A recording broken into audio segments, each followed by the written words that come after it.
हाथी और घोड़े भी जब सामने या आसपास मिल जाते थे तब वे अपनी तलवार से उनके दो टुकड़े कर डालते थे। वे उस सम्रांगण में शत्रुओं का छेदन करते हुए अकेले ही विचरने और शोभा पाने लगे। उनका दूसरा साथी केवल खड्ग था, जैसे कुहासे और बादलों से आच्छादित होने पर भी सूर्यदेव अपने तेज से उद्भासित होते हैं, उसी प्रकार शत्रुओं से आवृत होने पर भी वीरवर भानु अपने विशिष्ट तेज का परिचय दे रहे थे। मिथिलेश्वर, भानु के खड्ग से जिनके कुंभ स्थल कट गए थे, उन हाथियों के मस्तकों में से मोती रणभूमि में उसी प्रकार गिरते थे जैसे पुण्य कर्मों की क्षीण हो जाने पर स्वर्गवासी जनों के तारे ज्योतिर्मय रूप भूलोक से भूमि पर गिर पड़ते हैं। उस सम्रांगण में दृष्टि मात्र से पलक मारते और पलक मारते शत्रु सेना को धराशायी करके महाबली वीर भानु रंग और पिंग के ऊपर जा चढ़े। भगवान श्री कृष्ण के दिए हुए खड्ग से रंग और पिंग के रथों को नष्ट करके भानु ने सारथियों के सहित उनके घोड़ों के दो दो टुकड़े कर डाले। तब महा उद्भट वीर रंग और पिंग ने भी खड्ग लेकर भानु पर प्रहार किया, परंतु भानु की ढाल तक पहुंचते ही वे दोनों खड्ग टुक टुक हो गए। भानु की तलवार की चोट से रंग और पिंग के मस्तक एक साथ ही युद्ध भूमि में जा गिरे। यह अद्भुत सी बात हुई। विजयी वीर भानु सेनापतियों से प्रशंसित हो रंग और मस्तक लेकर प्रद्युम्न के सामने आए। उस समय मानवीय धुंदुबियों के साथ देव धुंदुबियां भी बज उठी। सब और जय जयकार होने लगा। देवताओं ने फूल बरसाए। रंग और पिंग के मारे जाने का समाचार सुनकर शिशुपाल के रोष की सीमा न रही। यह विजयशील रथ पर आरूढ़ हो यादवों के सामने गया। उसके साथ मद की धारा बहाने वाले सोने के ओदे से युक्त और रत्न जड़ित कंबल, कालीन या झूल से अलंकृत बहुत से विशाल काय गजराज चले, जिनके हिलते हुए घंटों की घनघनाहट दूर दूर तक फैल रही थी।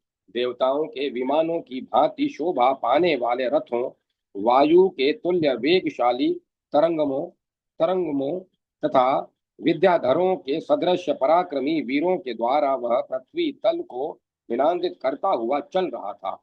नरेश्वर शिशुपाल की सेना को आती देख धनुर्धारियों में श्रेष्ठ श्री कृष्ण कुमार प्रद्युम्न इंद्र के दिए हुए रथ पर आरूढ़ हो सबके आगे होकर उसका सामना करने के लिए चले। उन्होंने संपूर्ण दिशाओं और आकाश को गूंजाते हुए अपना शंख बजाया। दूसरों को मान देने वाले नरेश उस शंखनाद से शत्रुओं के हृदय में कपकपी होने लगी। शिशुपाल की विशाल सेना राजप्रसाद या राजकीय दुर्ग की भांति दुर्गम थी। उसमें प्रवेश करने के लिए रुक्मणी नंदन प्रद्युम्न ने सहसा बाणों का सोपान बनाया। धमघोष नंदन बुद्धिमान शिशुपाल ने बारंबार धनुष की टंकार करते हुए ब्रह्मास्त्र का संधान किया, जिसको उसने दत्तात्रेय जी से सीखा था। उसके प्रचंड तेज से सब और फैलता देख उसके प्रचंड तेज को सब और फैलता देख युद्ध भूमि में रुक्मणी नंदन प्रद्युम्न ने भी ब्रह्मास्त्र का ही प्रयोग किया। लीला पूर्वक शत्रु के उस अस्त्र का संहार कर दिया। नरेश्वर तब महाबुद्धिमान शिशुपाल ने अंगारा अस्त्र का प्रयोग किया, जिसे जमदग्नि नंदन परशुराम ने महेंद्र पर्वत पर उसको दिया था। उस अस्त्र के द्वारा अंगारों की वर्षा होने से प्रद्युम्न की सेना अत्यंत व्याकुल हो उठी। तब श्री कृष्ण कुमार ने महादिव्य पर्जन्यास्त्र का प्रयोग किया। उससे मेघों द्वारा जल की मोटी धाराएं गिराई जाने लगी, अतः सारे अंगार बुझ गए। तब शिशुपाल ने कुपित होकर गजास्त्र का संधान किया, जिसकी शिक्षा उसने अगस्त्य मुनि ने मलयाचल पर दी थी। उस अस्त्र से अत्यंत उद्भट करोड़ों विशालकाय गजराज प्रकट होने लगे। उन्होंने महात्मा प्रद्युम्न की सेना को रणभूमि में गिराना आरंभ किया। इससे यादवों की सेनाओं में महान हाहाकार मच गया। यह देख युद्ध में होड़ लगाकर आगे बढ़ने वाले प्रद्युम्न ने नरसिंहास्त्र का संधान किया। उससे नरसिंह का प्राकट्य हुआ, जो अपनी गर्जना से भूतल को प्रतिध्वनित कर रहे थे। उसके उनके अयाल चमक रहे थे। उनकी गर्दन और पूंछ के बाल बड़े बड़े थे। पंजों के नख हल्की फाल से हल्की फाल के समान बड़े बड़े होने के कारण उस उनके स्वरूप की भयंकरता को बढ़ा रहे थे। नरसिंह उस सम्रांगण में उन हाथियों का भक्षण करते हुए हुंकार के साथ सेनाद करने लगे। उन हाथियों के कुंभ स्थल को विदीर्ण करके उछलते हुए भगवान नरसिंह रूपी श्री हरि समस्त गज समूहों का मर्दन करके वहीं अंतर ध्यान हो गए।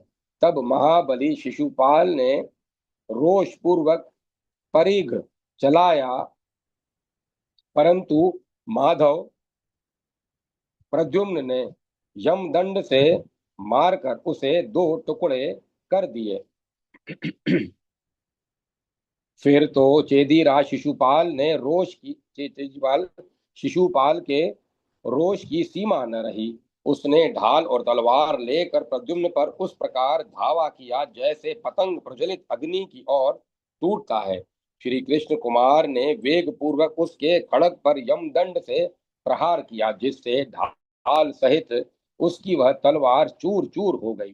फिर यादवेश्वर प्रद्युम्न ने सहसा वरुण के दिए हुए पाश से दमघोष पुत्र शिशुपाल को बांधकर सम्रांगण में घसीटना आरंभ किया। अब उन्होंने शिशुपाल का काम तमाम करने के लिए रोष पूर्वक तलवार हाथ में ली। इतने में ही गद ने वेग से आगे बढ़कर उसके उनके दोनों हाथ पकड़ लिए।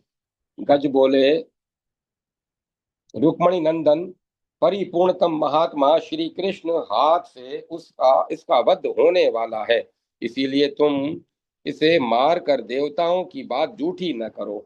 श्री नारद जी कहते हैं, राजन शिशुपाल के बांध लिए जाने पर बड़ा भारी कोलाहल मचा। उस समय चेदी राज दमघोष भेंट लेकर प्रद्युम्न के सामने आए। उन्हें आया देख शीघ्र ही अपने अस्त्र शस्त्र फेंक कर प्रद्युम्न आगे बढ़े। उन्होंने चेदीराज के चरणों में मस्तक रखकर उन्हें प्रणाम किया। महाराज दमघोष महात्मा प्रद्युम्न से मिलकर उन्हें आशीर्वाद देते हुए गदगद वाणी में बोले। दमघोष ने कहा, यादव शिरोमणे प्रद्युम्न, तुम धन्य हो। दयानिधे, मेरे पुत्र ने जो अपराध किया है उसे क्षमा कर दो। श्री प्रद्युम्न बोले, प्रभो, इसमें न मेरा दोष है, न आपका और न आपके पुत्र का ही दोष है। जो कुछ भी प्रिय अथवा अप्रिय होता है वह सब मैं काल का किया हुआ ही मानता हूँ। श्री नारद जी कहते हैं, राजन, प्रद्युम्न के यूं कहने पर राजा दमघोष उसके उनके द्वारा बंधे हुए शिशुपाल को छुड़ाकर उसे साथ ले चंद्रिकापुरी में गए। साक्षात श्री कृष्ण के समान तेजस्वी प्रद्युम्न के बल पराक्रम का समाचार सुनकर प्रातः प्राय कोई राजा उसके साथ युद्ध करने को उद्यत नहीं हुआ। सब ने चुपचाप उनके स्वामी को भेंट अर्पित कर दी। इस प्रकार श्री गर्ग संहिता में विश्वजीत खंड के अंतर्गत श्री नारद बहुलाश्व संवाद में रंग पिंग का वध, शिशुपाल से युद्ध में चेदी देश पर विजय नामक 9वां अध्याय पूरा हुआ। जय माता सरस्वती, जय मां सरस्वती। 10वां अध्याय यादव सेना का कोंकण, कुटक, त्रिगर्त, केरल, तेलंग, महाराष्ट्र और कर्नाटक आदि देशों पर विजय प्राप्त कर करुष देश में जाना तथा वहां दंत वक्र का घोर युद्ध। श्री नारद जी कहते हैं, मिथिलेश्वर, तदंतर मुनि मनु तीर्थ में स्नान करके प्रद्युम्न बारंबार धुंदुभि बजवाते हुए यादव सेना के साथ कोंकण देश में गए। कोंकण देश का राजा मेधावी गदा युद्ध में अत्यंत कुशल था। वह मल्ल युद्ध के द्वारा विपक्षी के बल की परीक्षा करने के लिए अकेला ही आया। उसने सेना सहित प्रद्युम्न से कहा, यादवे यादवेश्वर, मुझे गदा युद्ध प्रदान गदा युद्ध प्रदान करो, प्रभु मेरे बल का नाश करो। प्रद्युम्न बोले, हे मल्ल, इस भूतल पर एक से एक बढ़कर बलवान वीर है, अतः तुम अपने बल पर घमंड न करो। भगवान विष्णु की माया बड़ी दुर्गम है।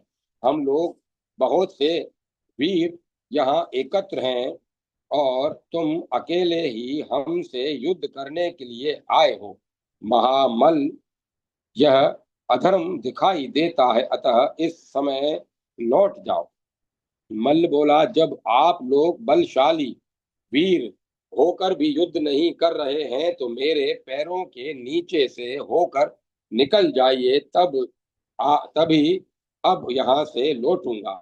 श्री नारद जी कहते हैं, मैथिल, इस उस मल्ल के यूं कहने पर समस्त यादव पुंगव वीर क्रोध से भर गए। हे राजन, तब उसके देखते देखते बलदेव के छोटे भाई बलवान वीर गदगदा गद गदा लेकर सामने खड़े हो गए। फिर वह भी सबके सम्मुख गदा उठाकर खड़ा हो गया। उस महाबली मल्ल ने गद के ऊपर एक बड़ी भारी गदा फेंकी। गद ने उसकी गदा को हाथ में थाम लिया और अपनी गदा उसके ऊपर दे मारी। गद की गदा से आहत होकर वह पृथ्वी पर गिर पड़ा और मुख से रक्त वमन करने लगा। अब उसने युद्ध की इच्छा त्याग दी। तदंतर कोंकण वासी मेधावी ने श्री हरि के पुत्र प्रद्युम्न को प्रणाम करके कहा, मैंने आप लोगों की परीक्षा के लिए यह कार्य किया था। आप तो साक्षात भगवान ही हैं। कहाँ आप और कहाँ मुझ जैसा प्राकृत मनुष्य। मेरा अपराध क्षमा कीजिए, मैं आपकी शरण में आया हूँ। श्री नारद जी कहते हैं, राजन, यूं कहकर भेंट लेकर और श्री हरि के पुत्र को नमस्कार करके कोंकण देश का यूं कहकर भेंट देकर और श्री हरि के पुत्र को नमस्कार करके कोंकण देश का राजा क्षत्रिय शिरोमणि मेधावी अपनी पुरी को चला गया। कुटक देश का स्वामी मोली शिकार खेलने के लिए नगर से बाहर निकला था। उसे जामवती कुमार महाबाहु सांब ने जा पकड़ा। उससे भेंट लेकर प्रद्युम्न दंडकारण्य को गए। वहां मुनियों के आश्रम देखते ही सेना सहित श्री कृष्ण कुमार क्रमशः निर्विंध्या पोषणी तथा तापी नदी में स्नान करके महाक्षेत्र शूरपर्क में गए। वहां से आर्या देपायनी देवी का दर्शन करके ऋषिमुख की शोभा देखते हुए परिवर्षण गिरी पर गए, जहां साक्षात भगवान पर्जन्य इंद्र नित्य वर्षा करते हैं। वहां से गोकर्ण नामक शिव क्षेत्र का दर्शन करते हुए महाबली श्री कृष्ण कुमार अपने सैनिकों के साथ त्रिगर्त और केरल देशों पर विजय पाने के लिए गए। केरल के राजा अम्बष्ट ने मेरे मुख से महात्मा प्रद्युम्न के शुभागमन की बात सुनकर शीघ्र ही उन्हें भेंट अर्पित कर दी। तब वे कृष्णावेणी नदी को पार करके अपने सैनिकों की पदधूलि राशि से आकाश में अंधकार सा फैलाते हुए तेलंग देश में गए। तेलंग देश के राजा का नाम विशालाक्ष था। वे अपने नगर के उपवन में सुंदरियों के साथ विहार करते थे। मधुर ध्वनियों से व्याप्त मृदंग आदि बाजे बज रहे थे तथा अप्सराएं उत्कृष्ट रागों द्वारा देवेंद्र के समान उस राजा के सुयश का गान कर रही थी। उस समय सुंदरी रमणी रानी मंदार मालिनी ने धूल से व्याप्त आकाश की ओर देखकर राजा से कहा। रानी ने बिंबोपम अरुण होस्ट सूख गए। रानी के बिंबोपम अरुण होश सूख गए। मंदार मालिनी बोली, राजन, आप बिहार में ही रत रहने के कारण दूसरी किसी बात को नहीं जानते हैं। दिन रात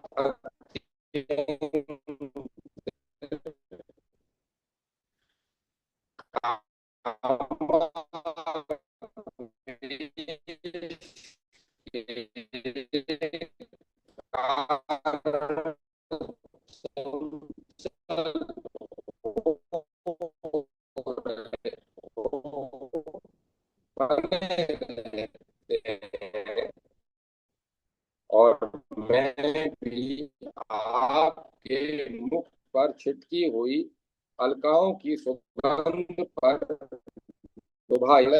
गर्जन तर्जन का कोलाहल प्रस्तुत कर रही है।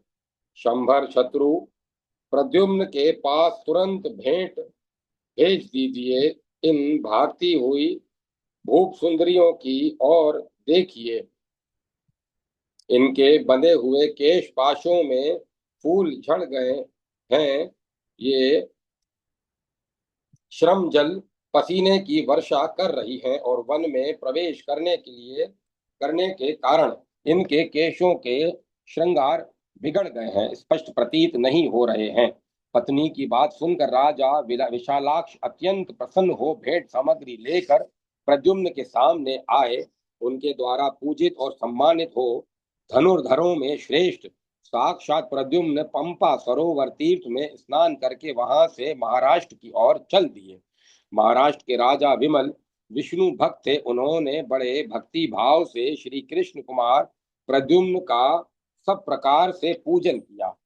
इसी प्रकार कर्नाटक के राजा सत्रजीत स्वयं ही बहुत सी भेंट सामग्री लेकर आए और महात्मा प्रद्युम्न को अर्पित करके उन्होंने कल्याण के लिए उन परम प्रभु जगदीश्वर शंभरारी का पूजन किया। मिथिलेश्वर जैसे योगी देह से होने वाले विषय भोगों पर विजय पाने की चेष्टा करता है, उसी प्रकार साक्षात भगवान प्रद्युम्न यादवों के साथ पुरुष देश को जीतने के लिए नरेश गए। नरेश्वर वहां महारंगपुर में परम बुद्धिमान राजा भद्र शर्मा रहते थे, जो वसुदेव की बहन श्रुतदेवा के पति थे। उनका पुत्र दंत वक्र श्री कृष्ण का शत्रु कहा गया है। उसने भी शिशुपाल की भांति कुपित हो यादवों के साथ स्वयं युद्ध करने का विचार किया। यद्यपि माता पिता ने उसे मना किया, तथापि दैत्यों के प्रति अनुराग रखने वाले उस दैत्य ने मैं यादवों को मार डालूंगा इस प्रकार अपना क्रोध प्रकट किया। वह लाख भार की बनी हुई भारी गदा लेकर प्रद्युम्न की सेना के सामने अकेला ही युद्ध करने के लिए गया। दंतवक्र के शरीर का रंग काला था। वह कोयले के पहाड़ सा जान पड़ता था। उसकी जीभ लपलपाती रहती थी और रूप बड़ा भयंकर था। वह 10 ताड़ के बराबर ऊंचा था। मस्तक पर किरीट, कानों में कुंडल तथा वक्ष पर सोने के कवच से विभूषित वह पुरुष राजकुमार करधनी की लड़े पहने हुए था। उसे उसके चंचल चरणों में नुपुर बज रहे थे। वह अपने वेग से पृथ्वी को कपाता और अपनी गदा के प्रहार से पर्वतों तथा वृक्षों को उसी प्रकार गिरा रहा था जैसे यमराज दुर्जनों को। सम्रांगण में दंत वक्र को उपस्थित देख समस्त यादव भय से थर्रा उठे। उसके आते ही महान कोलाहल मच गया। प्रद्युम्न ने उसके ऊपर बारंबार धनुष की टंकार करती हुई 18 अश्वनी विशाल सेना भेजी। राजन, जैसे हाथी किसी पर्वत पर चारों ओर से टक्कर मारते हों, उसी प्रकार समस्त यादवों ने बाणों, फरसों, शतघृणों तथा भुशुंडियों से दंत वक्र पर प्रहार करना आरंभ किया। राजेंद्र दंत वक्र ने अपनी गदा से रणभूमि में बहुत से उत्कट गजराजों के कुंभ स्थल विदीर्ण करके उन्हें मार गिराया। किन्हीं हाथियों को, जो किंकणी जाल से निनांदित, साकलों से सुशोभित, ओदों से अलंकृत और चंचल घंटों के रणत्कार रणत्कार से युक्त थे, उसने पांव पकड़कर उठा लिया और जैसे हवा रुई को दूर उड़ा ले जाती है, उसी प्रकार आकाश में 100 योजन दूर फेंक दिया। वह दैत्यराज किन्हीं किन्हीं हाथियों की सूंड पकड़कर आकाश में घुमाता और उन चिंगाड़ते हुए गजराजों को रोषपूर्वक विभिन्न दिशाओं में फेंक देता था। किन्हीं हाथियों की पीठ की हड्डियों पर, किन्हीं की कोखों काखों में, अभय उभय पार्श्वों में पैरों से आक्रमण करके वह दैत्य कालाग्नि रुद्र की भांति शोभा पाता था। वह वीर सारथी घोड़े, ध्वजा और महारथियों सहित रथों को आकाश से उसी तरह उछाल देता था जैसे आंधी कमलों को उड़ा ले जाती है। उसने घोड़ों और पैदल सैनिकों को भी बलपूर्वक उठा उठाकर आकाश में फेंक दिया। बहुत से महाबली राजकुमार ऊपर या नीचे मुंह किए शस्त्रों तथा रत्न में कयूरों सहित आकाश से गिरते हुए तारों के समान प्रतीत होते थे और मुंह से रक्त वमन कर रहे थे। मैथिल उस दैत्य पुंगव ने अपनी गदा से यादव सेना को उसी प्रकार मत डाला जैसे भगवान श्री वराह ने प्रलय काल में समुद्र को अपनी दृष्टा से विशुद्ध कर दिया था। इस प्रकार श्री गर्ग संहिता में विश्वजीत खंड के अंतर्गत श्री नारद बहुलाश संवाद में कोंकण, कुटक, त्रिगर्त, केरल, तेलंग, महाराष्ट्र और कर्नाटक पर विजय पाकर यादव सेना का कारुष देश में गमन नामक 10वां अध्याय पूरा हुआ। जय माता सरस्वती। जय मां सरस्वती। ओम नमो नारायण। ओम नमो भगवते वासुदेवाय। ओम नमः शिवाय। ओम ऐं ह्रीं क्लीं चामुंडाय विद्ये। राम लक्ष्मण जान की जय। बोलो हनुमान की जय। श्री राधे कृष्ण राधे कृष्ण राधे कृष्ण। अब कथा को विराम दिया जाता है। ओम तत्सत। ओम तत्सत। ओम तत्सत।